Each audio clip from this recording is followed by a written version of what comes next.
Magandang umaga mga kaharden. Narito tayo sa quadrangle ng GL Valencia Memorial Academy na kung saan ay tinamnan ito ng mga guyabano. No? Ito yung ating project.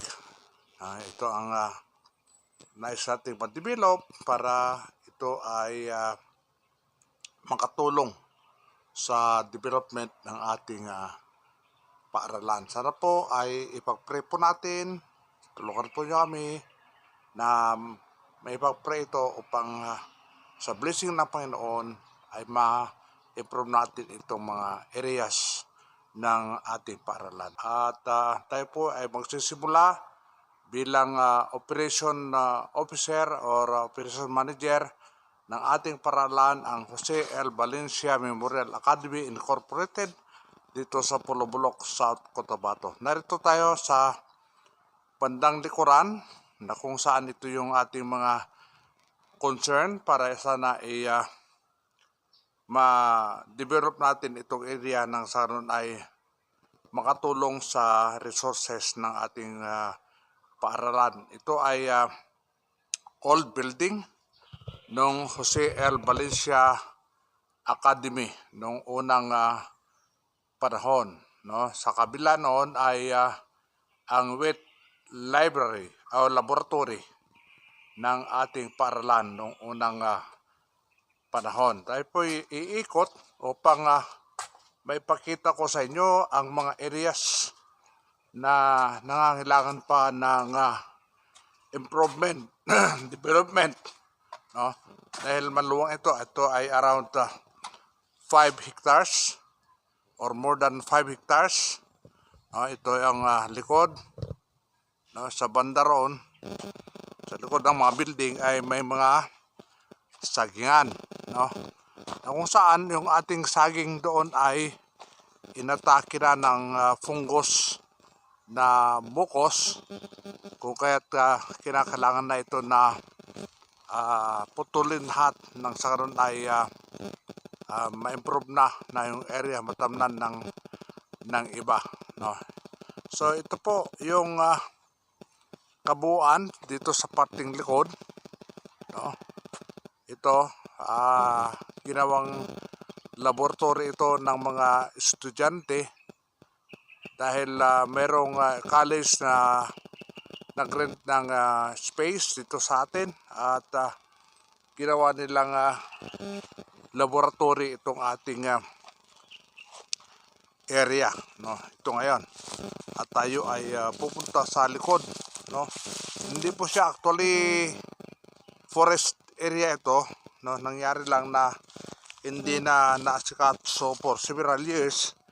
Kung kaya't maraming mga tumubo, no, ng mga kahoy. Dahil nung una, ito ay may mga puno ng mahogany dito. Nahulog yung mga bunga, hindi napulot, tumubo at ito ngayon. Mga maliliit ng seedlings ng mahogany dito sa ating area. Ito yung native na tsaa, no? Ito. At ito yung nais natin na sana ay ma-improve. Sayang itong area. Actually, maluwang-luwang pa itong ating undeveloped area. Meron tayo nito dito sa likod, no? Hanggang doon pa, kung nakikita nyo dyan yung bahay, no? Hanggang doon yung property ng ating paaralan, no? Yan. Iikot tayo nang sa karon ay makita natin ang kabuuan nitong ating property. Merong guyabano na tumubo rito. Yan. Sa nung structure doon na nakita natin, yun ay old library nung unang Jose L. Valencia pa.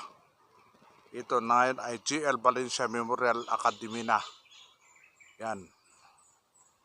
Napabayaan ng mahabang panahon itong ating area, no? Sana ay tulungan tayo ng ating Panginoong Diyos na ito ay ma-improve, ibukas sa atin yung mga pintuan ng pagpapala upang ito ay ating mahanap ang mga biyaya nito na kinakailangan natin ng pang-improve ito sa ating paaralan. Yan. Sana po ay mahanap natin, no, yung mga kaparaanan paano to ma-improve.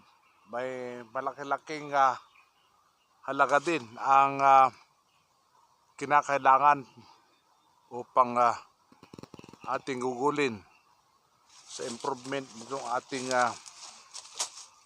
pag-aari ng simbahan na paaralan. May mga tumubo na dyan na kamuting kahoy, no? Yun. Malaki pa yung ating area na kinakailangan. Yan. Oh. Malaki, no? Sana po ay mapanood ng ating mga church leaders itong ating area para tayo ay matulungan sa improvement nitong ating paaralan. Yan. Kikita po ninyo yung ating area, yung sakop ng ating paaralan. No. Punta po tayo sa ibang panig. Nandito tayo ngayon sa likod ng wheat laboratory na kung saan ay kita natin itong ating mga sagingan. Ito nasikaso kung kaya't tinamaan ng muko, punggos, at ito ay kinakailangan ng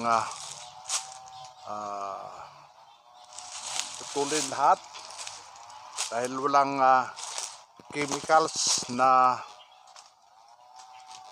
maaring sumugpo sa punggos. Ito yung ating sagingan. So nakita po natin na maluwang pa yung undeveloped na area nitong ating paaralan ng G.L. Valencia Memorial Academy. Ito. Yan. Oh.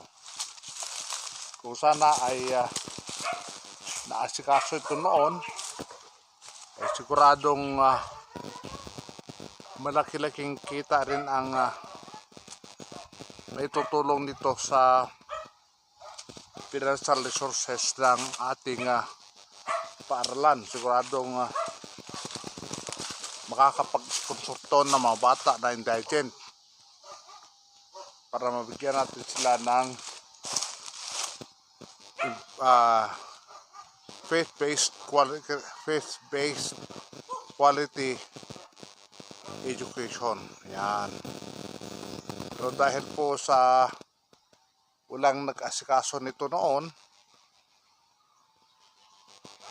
kung kaya't ito ang kinasadlakan, hindi na siya profitable itong ating sagingan, at sana ay mabigyan tayo ng capacity, no? na ma-improve ito.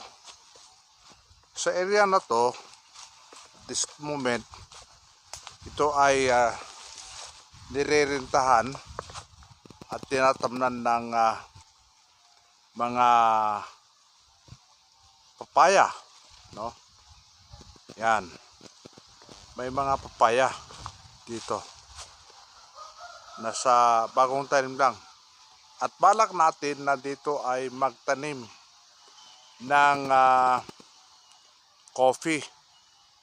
Nang sa karon ay may papagkunan tayo ng additional na income, no? Meron tayong around 100 doon na seedlings na ating itatanim, no? Ito ay atin nang ipapa-layout next week. Nang sa karon ay by August 31 ay ma-ready na. Ito ay mga puno na niyog, no? Sa other side naman ay magpapatanim tayo ng puno ng niyog na pwede siyang gawing tuba. Hindi para inumin, kundi para maging suka at lulutuin din natin na cocoa sugar. Yan, dahil tayo po ay nagbibinta rin ng cocoa sugar. Yan. Ito ay mga areas dito na bukas. Yun nga, may asong tumatahol. Oh. So ito yung ating areas na nasasakupan. Yan, hanggang doon sa tabi ng kabahayan doon ay sakop pa ng ating paaralan. Hanggang doon, yan, maluwang.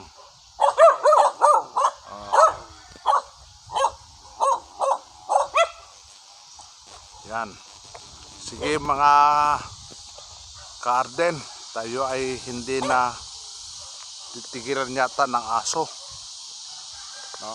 So kanting lambing po sa mga nakapanood nitong ating video na hindi pa nakasubscribe. Paki-subscribe po ng ating channel, Hardinerong Pastor. At ganoon din po na paki-like yung ating video